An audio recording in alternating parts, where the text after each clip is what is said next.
The lake house had always been the one place in the world where I felt held by memories, by warmth, by the last pieces of my mother that time hadn't managed to steal. Growing up, I spent every summer there with her, swimming until our fingers wrinkled, roasting marshmallows by the fire, listening to her sing softly while brushing my hair. After she died, Dad promised the house would come to me someday. He repeated it so often, I thought it was one of the few truths he had left. But even promises rot in the wrong hands. The message from Dad came early on a Tuesday morning. Come over. We need to talk. No punctuation, no warmth, just a command. I drove with a knot in my stomach I couldn't explain. Carol's beige, washed house because nothing in it felt like my father, was as cold and staged as always. She greeted me with a stiff smile that dissolved the moment Dad walked in with a thick stack of documents under his arm. Sit, he said. His voice held no invitation, only authority. I lowered myself into the chair opposite him, watching him shuffle papers with a strange, practiced calm. Carol lingered by the counter, her arms crossed tight, eyes sharp. Something was wrong. I could feel it pressing down on the room, thick as fog. It's about the lake house, Dad said. My pulse jumped. What about it? He slid a set of documents toward me with the same gesture someone might use to push aside a bill. Annoyed, detached, final. I sold it. For a moment, the world tilted. The chair beneath me, the air, the walls, everything swayed like the floor had cracked. You what? It's done, he said as if he were announcing a package had arrived. Sold. You should be grateful, actually. Grateful, I repeated, breathless. For what? For everything I've done for you. He replied, leaning back. I raised you, I fed you, I kept a roof over your head, and now you get upset that I made a financial decision to help the family. My vision tunneled. That house was Mom's. She willed it to me. You told me it would be mine. I changed the executor paperwork months ago, he said, waving a hand. You weren't responsible enough, and anyway, it's just a building. You're overreacting. I forced myself to swallow the rising grief. Who did you sell it to? Carol's brother. He said, for $50,000. I nearly laughed because the alternative was screaming myself hoarse. Dad, that house is worth 10 times that. Carol's lips twitched upward. He needed help, she said coolly. And since he's family now, your father did the right thing. Family. The word punched me in the ribs. They'd traded my mother's legacy, my legacy to bail out Carol's brother, a property worth $500,000, sold for the price of a car. You had no right, I whispered, it wasn't yours to sell. Dad slammed his palm on the table, startling me. I had every right.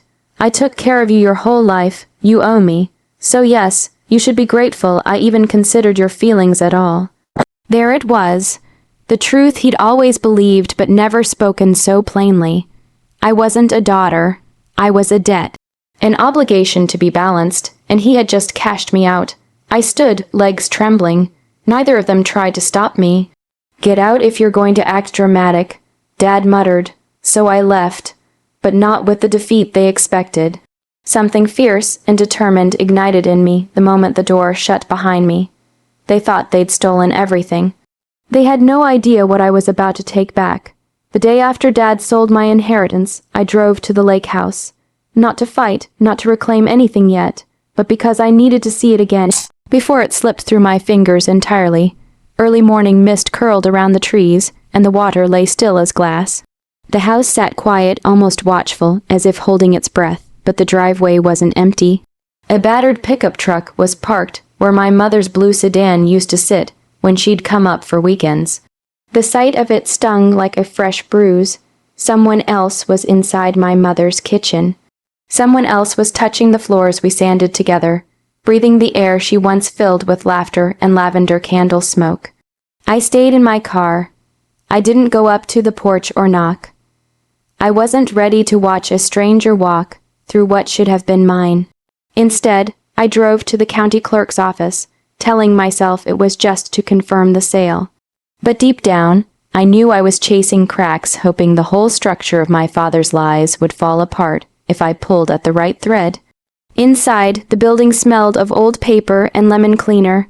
A receptionist named Abigail helped me navigate the public records, her polite smile softening when she saw how my hands shook. "Property transfer?" she asked gently. I nodded. "My father sold my mother's house. I just need to see the paperwork." Within minutes, the files appeared on her screen. A completed deed transfer, a witness signature I didn't recognize, a rushed notarization. My heartbeat thudded louder with every detail. "Is this normal?" I asked. Abigail hesitated. "It looks fast, very fast. Usually when a property is part of a will, things take longer." She lowered her voice. "There are checks, safeguards." My skin went cold.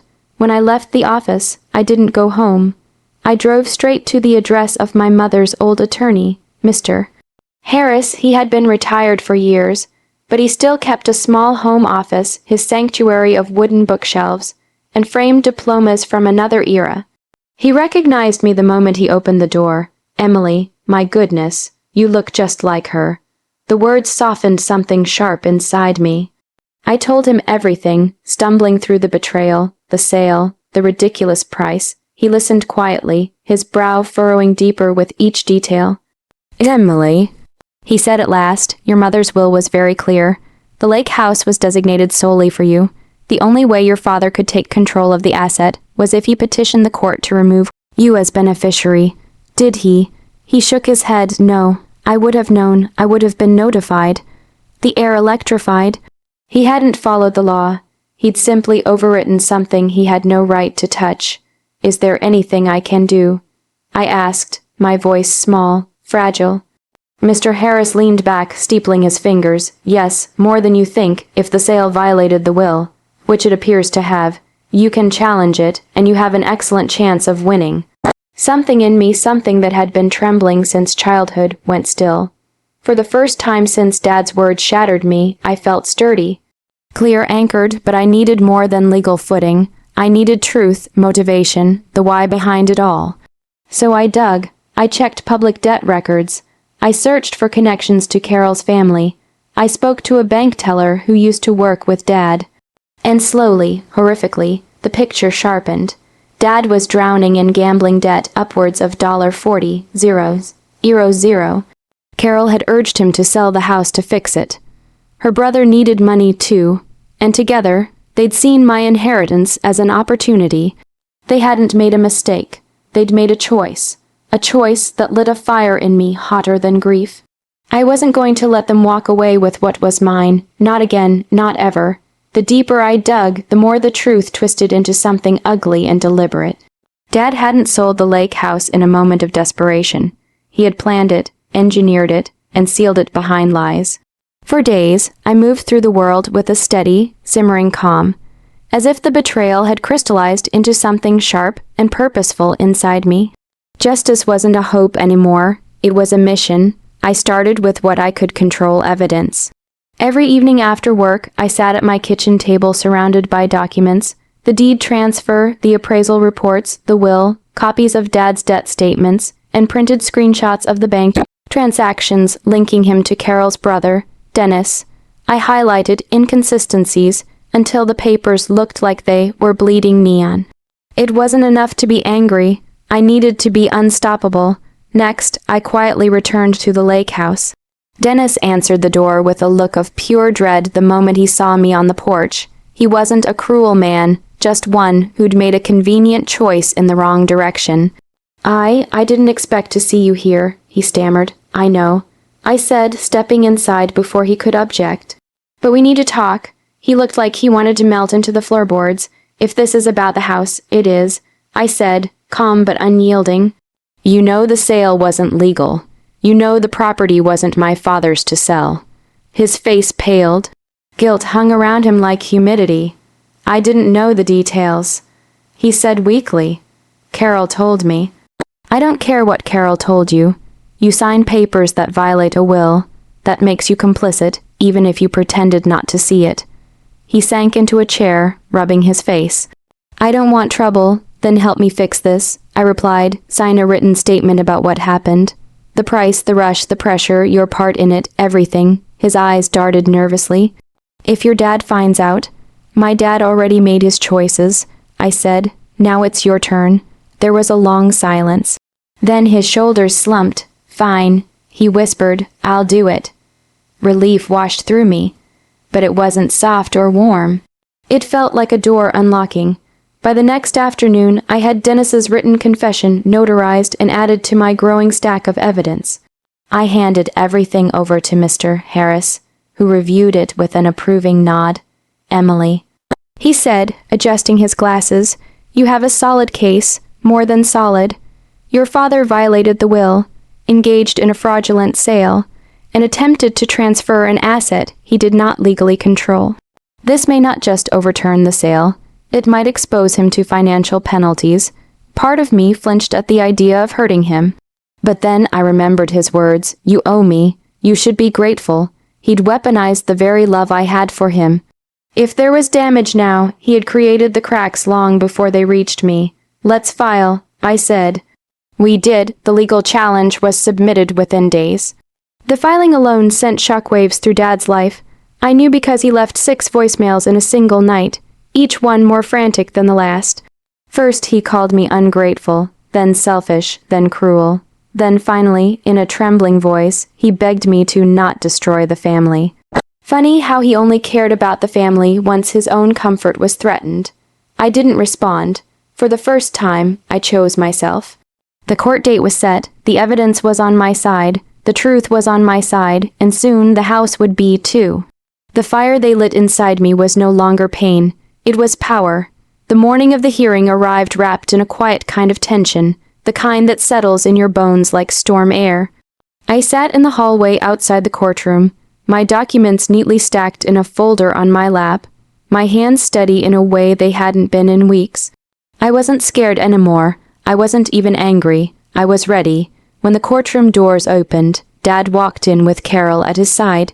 He looked smaller than I remembered, shoulders slumped, cheeks hollow, eyes ringed with exhaustion.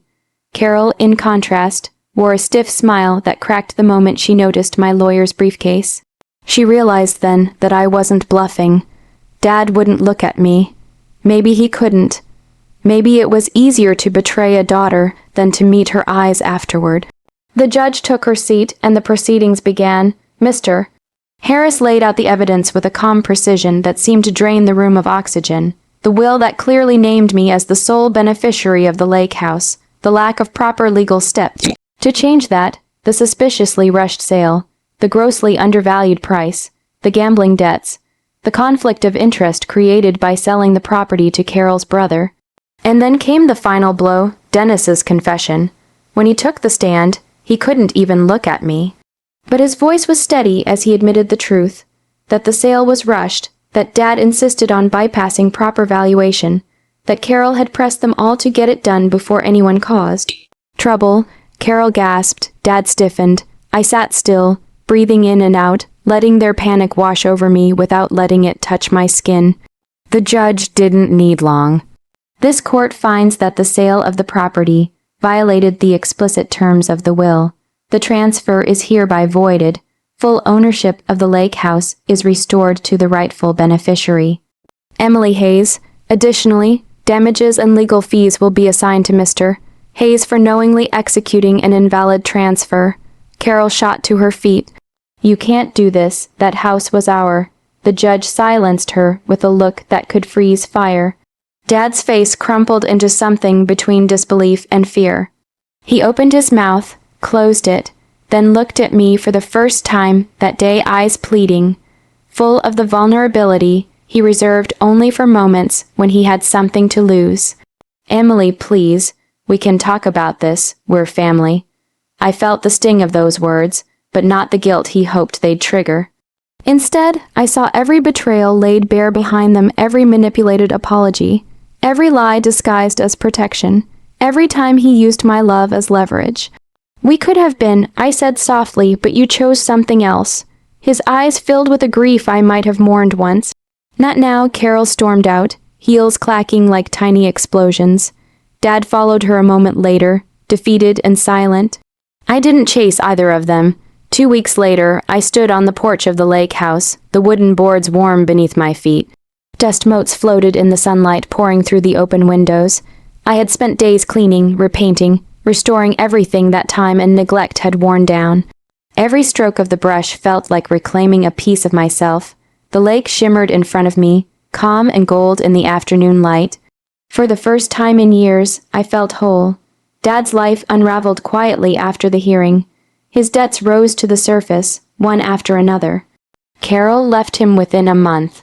The house he lived in was sold to pay off loans. The man who once stood taller than every fear I had was suddenly alone, stripped not by me, but by the consequences he had tried to hand me. I didn't celebrate his downfall. I didn't need to. My victory wasn't in his loss.